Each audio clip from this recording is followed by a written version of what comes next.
Hey everyone, welcome to another match of Temur Nimble Delver, playing against G-Tron here. Match 1 of 3 going up today.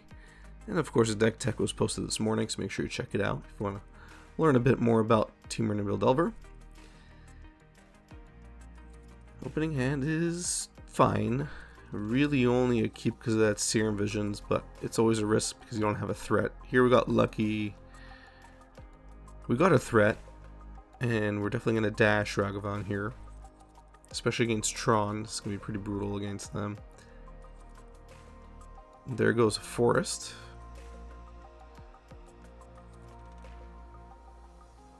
And the odds are here that I will play... Oh, okay, no. Okay, good. Yeah, I will play Ragavan.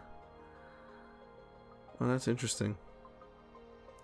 Looks like I'm not worried about Tron being assembled turn 3. Okay, I am. Gotcha.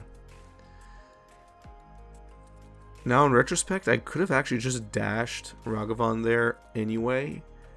Got into second treasure token, and I still would have had mana up for counterspell, but whatever. It is what it is.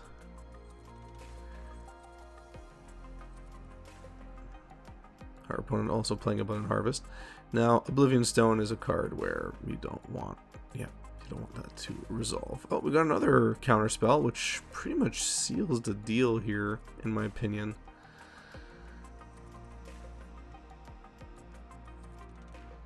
Nah, I'm not gonna waste it. Not for a Sylvan Scrying. Relic, I don't mind, because we got Tarfire, so we will be okay here.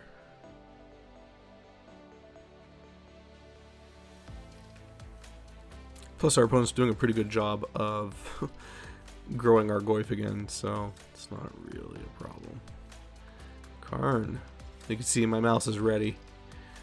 I'm like, yep, I'm not wasting time on that. Gonna counter Karn immediately and Tarfire them end of turn. All of a sudden my Tarmogoyf went from a 0-1 to a 5-6 all in the same turn, which is fantastic, by the way.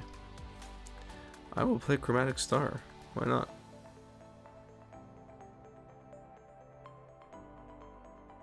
Two Unholy Heats. Alright. Well, that will help with another Karn.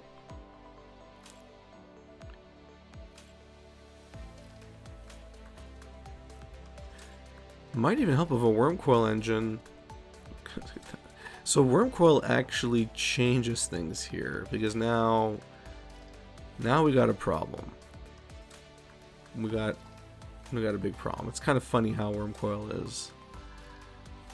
I'm doing the calculus here. I'm like, I can't stall, because now Tron is just going to start creating more and more value. So we're gonna Unholy Heat twice. I mean, we really have no choice. This is just how it's gonna be. Obviously, they're gonna attack with the Lifelinker here and keep their Death Touch, and we pretty much had our opponent until they cast Wormcoil Engine.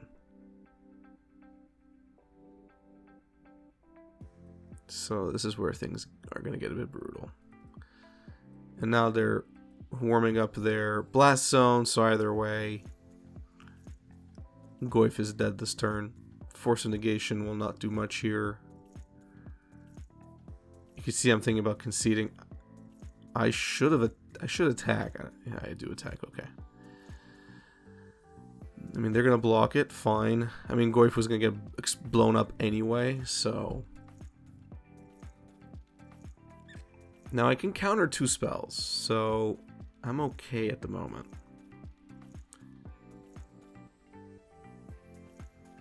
But they're just going to keep gaining life here until we get a threat. So we need a threat ASAP. Karn liberated. Yeah.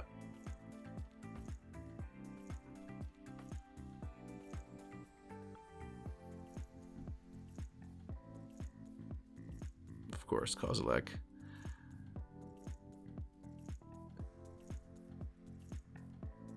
That's not going to be fun. So we're gonna hope for... Okay, well... Yeah. Second time in this particular game where I'm like, okay, let's just concede, but... Let's just go. I mean, I don't really care that our opponent is gaining this much. I do kind of care. So they're going to draw their 4 cards, which really sucks because they're just going to refill their hand. That's brutal. The game's over. I mean, Worm Coil ended the game. That's just how it is.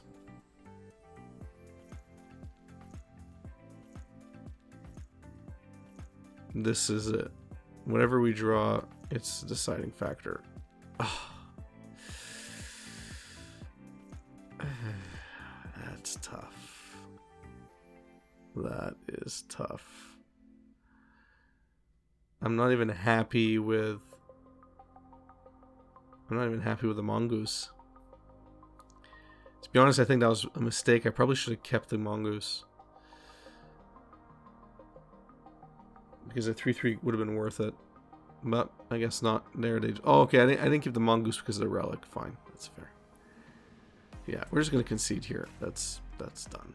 All right, that's a shame. We start off really strong, and that's Modern. Sometimes the game just gets away from you. Tarfire is not really that useful. Our Goyf Swording gonna get pretty big, and it's not like it kills anything one shot. Okay. So we have to mulligan here, but this hand is going to be a keep. I'm not willing to go any further down. Game 2 against Tron. Now normally we have Tron, even in a pre-sideboarded game, but it is what it is. Our win rate should go up. Of course, not when Delver doesn't flip, which is unfortunate.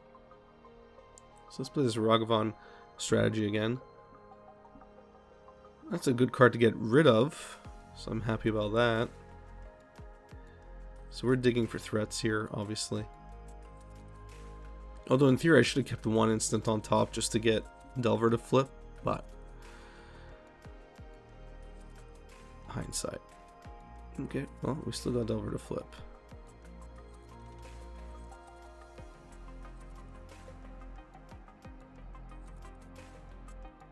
Oblivion Stone. Well, that's great.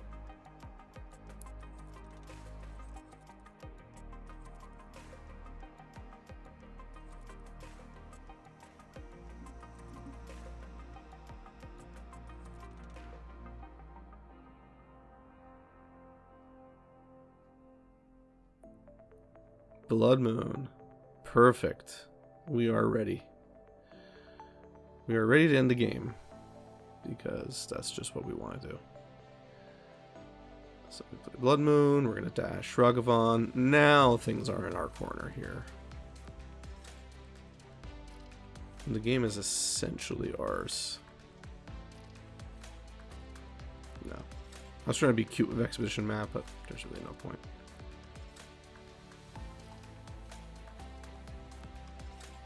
Oh boy, look at that. Sometimes that's the way the cookie crumbles, doesn't it? Now we still have it here. And that was also a bit of a mistake. And that's me not playing smart. Because what I should have done was I should have just bolted our opponent. And they would have been dead this turn. Instead they're not. And that's our fault. Because I could have just bolted their face in response to Karn, dashed Ragavan, and then bolted them again. It would have been game over, but it's fine. I'm going to extend the pain here a bit. But that was a misplay, so shame on me. I'm just reading it here. I'm like, do I really want to waste a counter on this? Do I care? I do. It's enough for me to care.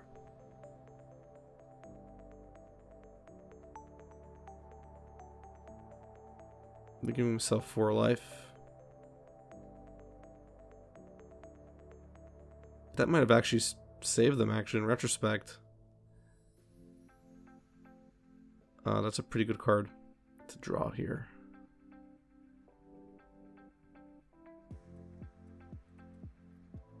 Huh. 1 mana off. I would have so cast Karn.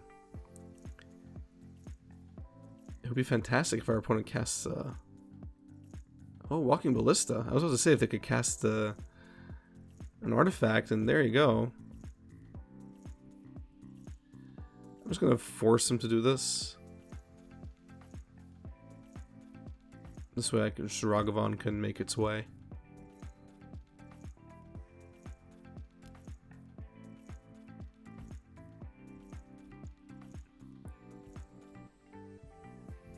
Yes, I could have targeted Chromatic Star, but then I would have had to deal with Walking Ballista, which would have just taken out my Ragavan. So this was really the only way.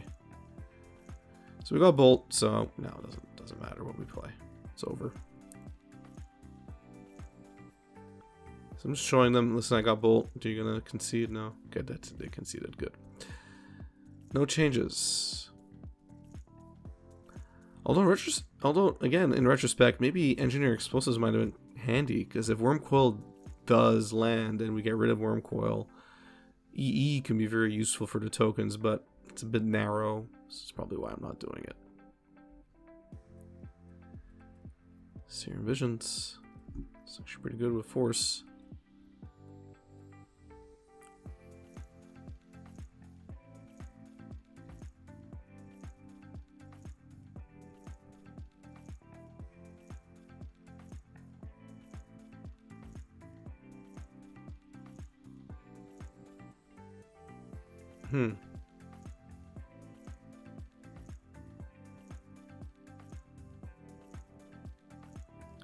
So I put Delver on top.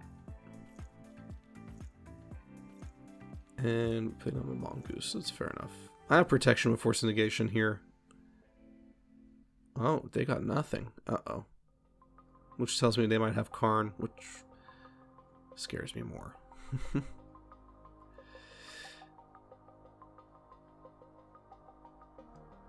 Blood Moon.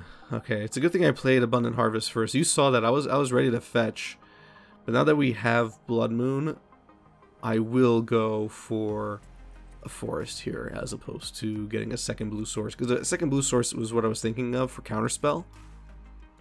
But I said let's see if we, you know, just run into a Blood Moon first, which we did. So that's how you play. I mean, we do have an answer for Ugin here, which allows us to do this. And the fact that our opponent currently has no force, which means this is gonna be GG, is my guess.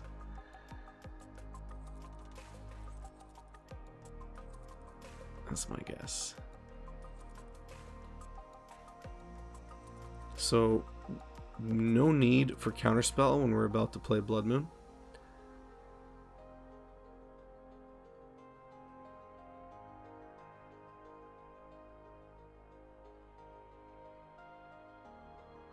There we go. They could play another land here, even if it's a okay, they got their forest. There we go. Never mind. Nature's Claim again. I swear. It's just so unlucky. Okay, Tarmogoyf is good. Reality Shift is also good. So let's just hit him here. Get the Nimble Mongoose going.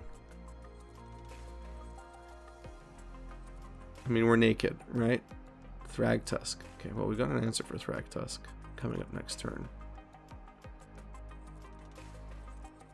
We could also just bolt it, actually. That's fair enough.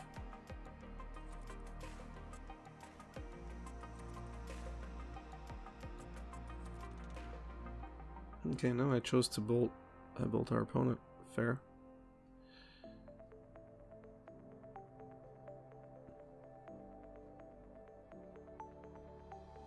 Yeah, I think that was right. So if they play a Wormcoil Engine, we have an answer. If they play a Eldrazi, we have an answer in general. Well, most Eldrazi's. Wormcoil Engine, there it is. No problem, buddy. So Reality Shift saves the day. because we are just going to, although I don't even need reality shift, which is the funny thing. We basically have him here. Just have to attack with our insectile aberration. We got him. Awesome. Draw some cards, all that gas, and we beat G-Tron. Had a bit of trouble there in the first game, which is fine. We almost got him, but then Wormcoil stopped us. But that didn't stop us. Wormcoil didn't stop us in game 3. And that's how we beat Tron in 3 games. Let me know in the comment section down below what you thought about this matchup, about my obvious misplays and inefficiencies. I always love hearing from you. Stay tuned for all the other matches, and make sure you catch that deck tech. Thanks for watching. If you enjoyed this video, please give it a thumbs up. If you enjoy my content in general, please subscribe and hit that notification bell down below. Those few clicks go a really long way in helping others find my content and helps my channel grow. Follow me on Twitter and Facebook, share my content on social media. That also helps others find their way to my videos and spreads the word even further. And of course, if you like making money, check out my Patreon page. The link is in the description of this video. In particular, check out the Patreon Rewards program. Basically works like this. You give me your Patreon dollars every month. I buy and open up sealed product on this channel using those dollars. And I send you back that money at the end of every year in the form of rares and mythics. You get one non-bulk rare or mythic for every consecutive month you've been a patron, and every card is worth anywhere between $3 and $15. But I mean, even if you lowball it at an average of $5 per card, you're at the very least getting your money back, but odds are you're getting even more. There are a lot more details on my Patreon page, so check it out. Thanks, and have a good one.